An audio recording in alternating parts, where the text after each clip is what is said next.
Hi, my name is Alex Bram, and I am under 40 CEO.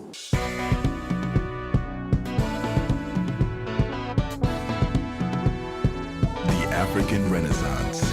The concept that the African people and nations shall overcome the current challenges confronting the continent and achieve cultural, scientific, and economic renewal is here, with young men and women taking the lead. Some call them the new school heroes. We call them under 40 CEOs. SMSGH, the young Ghanaian IT company named among the 2012 edition of Forbes Africa magazine's top 20 technology startup companies in Africa, has grown to become one of the leading mobile and internet value-added service providers in Africa. Led by Kwame Nkrumah University of Science and Technology chemistry graduate Alex Bram, SMSGH made the Forbes list at barely 7 years old. It is completely owned by young Ghanaians and has an active online presence. It also provided on-the-job training for several fresh IT engineering and programming graduates, while it provided 23 of them full-time jobs. The fast-growing indigenous startup has run on the back of its three major platforms and applications: MyTextbox, JumpFund, and Empower Payments, which have grown its customer base to over 25 million across 4 African countries, including Nigeria and Cameroon in West Africa and Kenya in East Africa. Over 14 million of these customers are in Ghana alone, with over 40,000 corporate clients currently. Welcome to Under 40 CEOs, Alex. Thank you, I'm honored to be here. It's on record that in May of 2005, you launched SMSGH, and you had just gotten out of school. It was on the very day that you left Kwame Nkrumah University of Science and Technology. You read chemistry. Yes, I did. How did you find your way to information technology? I guess because I'm a scientist. Okay. Anyway, but communication was something that was just coming of age. At the time, I was also coming of age. It was a natural solution to a problem that existed then. Companies communicating slowly. For example, insurance company would send you communication or about your policy expiring, and it would take 6 months, by which time you would have been stopped by the police. Wow. So the first time I got exposed to SMS, I just thought, wow, this could fix a whole lot of, this is for actually companies. I began researching with 2 of my very good friends who became partners and shareholders in the business. We prepared ourselves. So on the very last school day, we hit town, printed our first business card. Wow. And we started the business. Beautiful. Now, this business is known for mobile communications, content distribution, payments aggregation even, but please do tell me more about SMSGH. SMSGH, it's a mobile cloud platform that connects on one side to as many mobile networks as possible, and on the other side enables businesses to connect to customers of or mobile subscribers. And in our continent, there are 700 million mobile subscribers. So the more people communicate, the more we can do together. So communication is key. So what we do is we connect to mobile subscribers through mobile networks to enable businesses communicate or engage with their subscribers. Because in our part of the world, mobile is the primary tool of communication. So to reach everybody, you need to go through a mobile connection of some sort. So we want to be that company that builds applications, useful applications for businesses to engage with mobile subscribers. Okay, now you've also been quoted to have mentioned, and rather philosophically too, that payments would soon be a function of communication rather than banking. Please do tell me more about that. If you're standing in a remote part of Africa and you need to receive money, it's now more a function of who can communicate to you more than who can put up the best branch in whichever remote part you find yourself. The future of payments is more communication than banking. The function of transaction or moving money from one side to the other, it's going to be taken over by communication companies. So it was more a call to banks to begin changing their mindset and begin partnering, and instead of seeing mobile money and the new communication platforms, such as our own Empower coming up as competition, or treating us like these are the guys who are about to spoil their beautiful party. No, we are the guys who are about to light up the party. Now, what does empower businesses to do? We give businesses one platform or one system to accept payments from everyone. For a business to say, I want to be able to take money from everybody, it's a huge task, because we have pockets of value stored all over. We want to empower that business to be able to receive money across all channels. So whether it's in-store, or it's online, or it's on mobile, we want to be able to give the business one account, one system.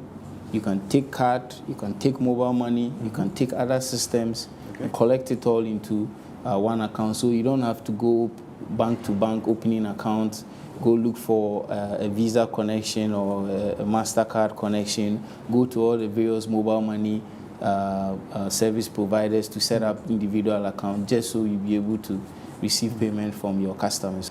On the customer side, we want to also empower people to have some freedom and convenience in accessing their money to do the everyday things that they like. So we have things like bill payments. Okay. We have things like online shopping. So it's easy and convenient for people to gain access. In the future, we want to be much more. So don't be surprised to see other things like loans, because we would have a record of all your transactions. So it would be easy to advance you a loan. Don't also be surprised if Empower is able to integrate properly into your lifestyle, so we're able to become your personal finance tool. You're able to do your own budget, check your expenses, and take the experience on the personal level to a fresh new level of convenience for the user. You tweeted recently, and the headline read along the lines of what you need to know to pull off a successful SMS marketing campaign. Now, I'm sure all of Africa wants to know, how do you pull off a successful SMS marketing campaign? A good marketing campaign always starts with getting your customers. All your customers have mobile devices. It's 11 out of 13 chance that your customer would have a mobile phone. So you need to first be able to collect your customer information, because that's where the engagement will begin. The rest is what you want to achieve with your customers. So it doesn't have to be the regular telemarketing or forcing customers to buy things that they may not need. It begins with regular updates, regular conversations, regular promotions, loyalty campaigns. We want to be able to provide the tools that would make this communication with customers and engagement with customers very simple, a few steps, a few clicks, but at the end of the day, it always starts with you knowing your customers, or at least getting their information.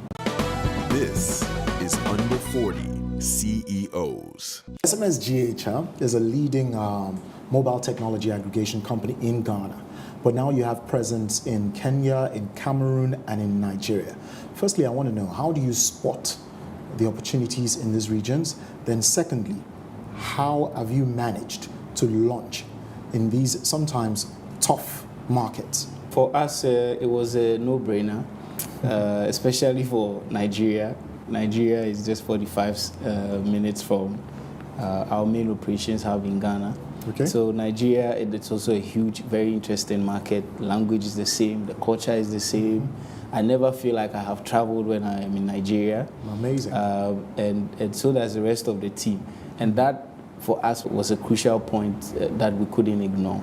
Okay. We have been in and out of Kenya for about 8 years now. East Africa by itself is a very interesting market. Okay. And Kenya sits at sort of at the central point of it all. So if you want to do anything in our space, in that part of Africa, Kenya is always a good place to start. And then there was also Cameroon, because there's French Africa, but some of the networks there offered us connectivity, albeit almost on a silver platter. And they actually even invited us there. And Cameroon is a good market. The population is youthful. The middle class is projected to keep growing strongly. So it was a good time to also enter that market. And so we have our eye on these 4 markets to develop these over the next 5 years, to make sure that we have similar operations as we have here in Ghana in these markets. Okay, beautiful. Now, you mentioned earlier that what's critical to you, what's important to you is not the financial compensation, even though you're doing really good. So what is it that drives you? It's a mixture of a lot of things, but at the core of what we're looking at is we're all but obsessed at the opportunity. We have beautiful connectivity. Virtually all of Africa is covered with mobile. We have these devices in our hands. We think we can't forgive ourselves if we leave innovating on mobile for a company outside Africa to figure it out, because we want to be able to figure it out. And that opportunity, I think, drives us more than the potential rewards of building a big revenue-generating tech company. We're also obsessed about building a world-class company. Revenue is good, but our focus more is re-injecting that revenue back into the business, just like we've done from day one, to keep reinvesting a huge chunk of our revenues to keep the business growing, to expand the frontiers, get into more businesses, change the thinking and the lifestyle of how businesses communicate with their subscribers. We're also building tools that leverages mobile connectivity, albeit to help businesses and people also do more. And I think that drives us more than anything else. In 2012, Forbes Africa recognized you and named you amongst the top 20 technology startup companies in Africa. Now, what did that do for you? And then what did it do for the firm? That was a huge surprise, actually. I was driving off to the Barbers on the Friday that, sometimes as an entrepreneur, once in a while you get a little depressed by position or things not happening the way you had planned them. So I was driving off to the Barbers in one of those moods, playing my slow music in the car. And, a friend of mine just calls me severally, so I call him back like, hey, you should have listened to the radio. You guys are on Forbes. I say, Forbes, for what? You've been listed. I said, oh, really? Anyway, so that was pleasant, because it was one of the first technology startup lists, and it was continent-wide. So we were very happy. I was very excited about it. This is Under 40 CEOs. SMSGH is preparing to outdoor even more applications, and as Alex said earlier, it is delivering value to clients that drives the ambitious bunch at SMSGH. In July of 2014, you said, and I'd like to quote you, that SMSGH has almost 40,000 corporate clients. Now that's huge. Who are your clients? Our clients cuts across various industries. So the big obvious ones are banks and the financial institution, non-bank financial institutions, social groups, societies, clubs. We also have schools, utility service providers, all sort of SMEs that use our platform to achieve different things.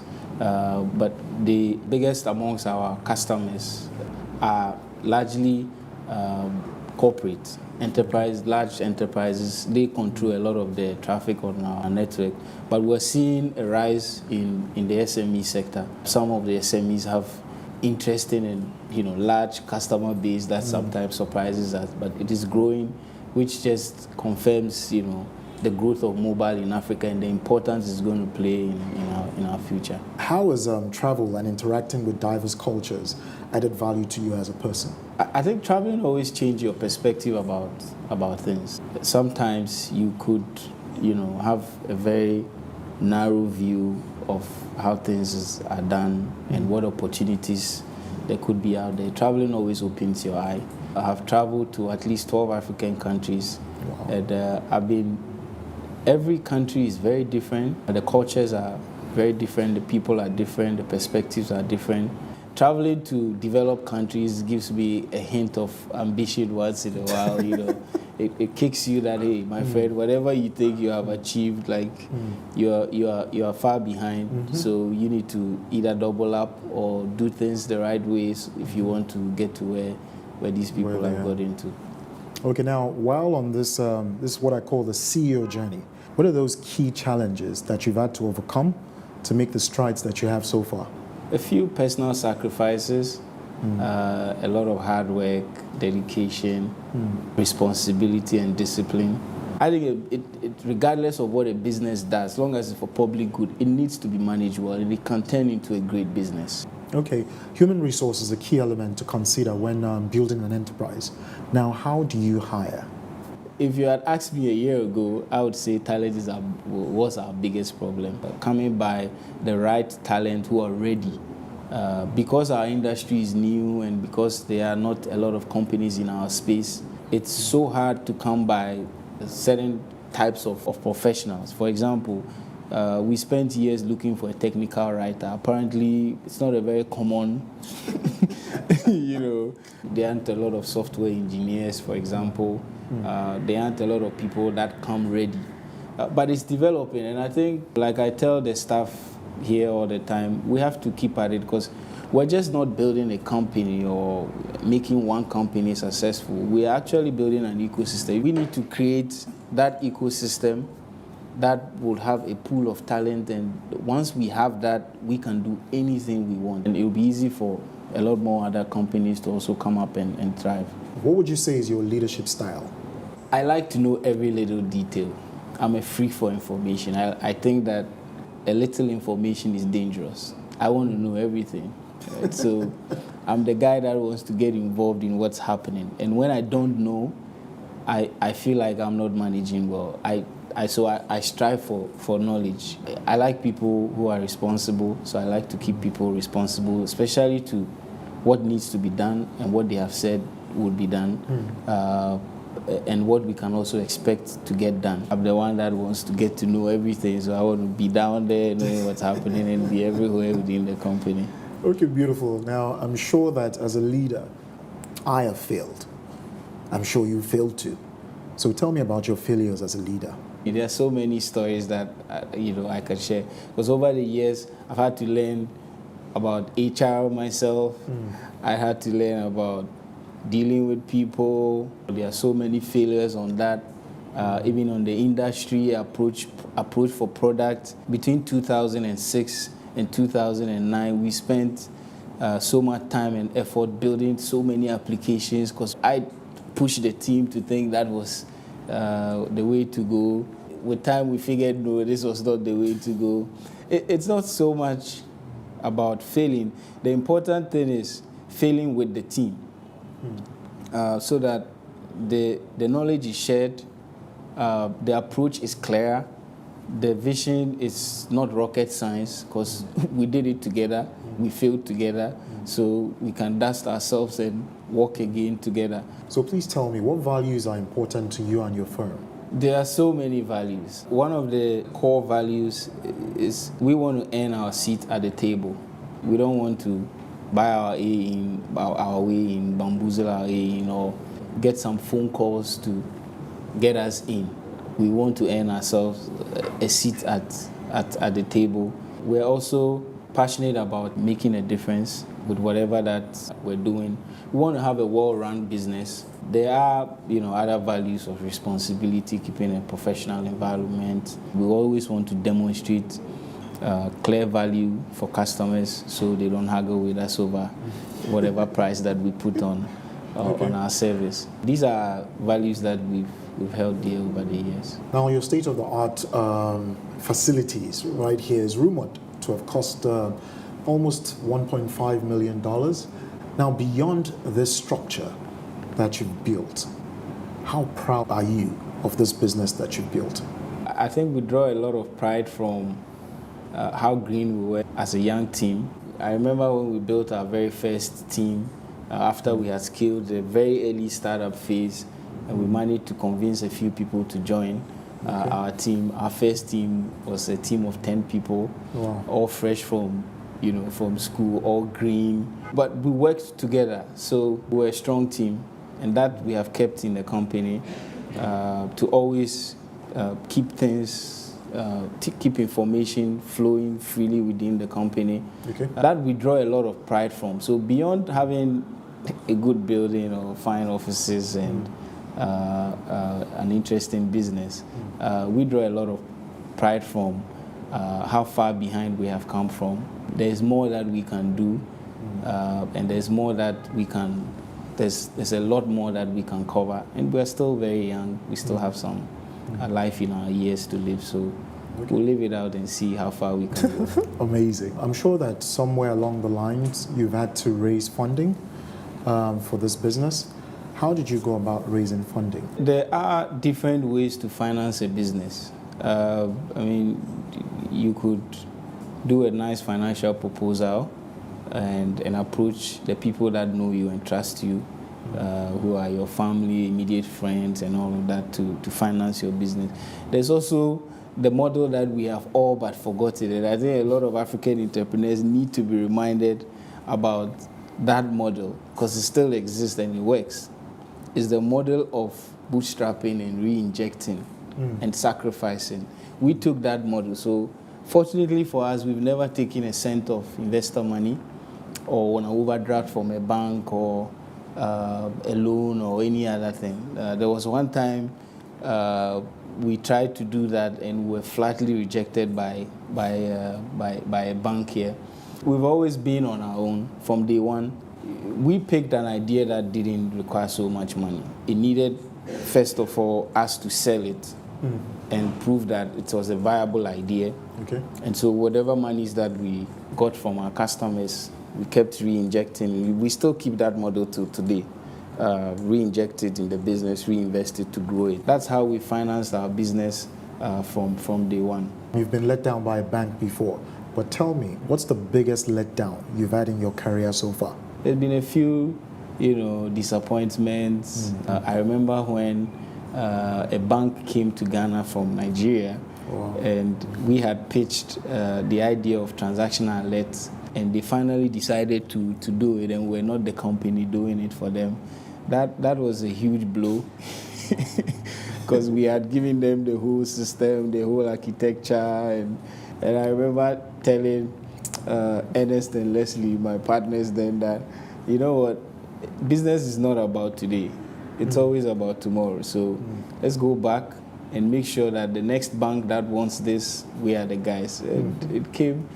So we had the biggest market share when many of the banks wanted to go transactional alerts. But these are some of the disappointments that we've had over the years.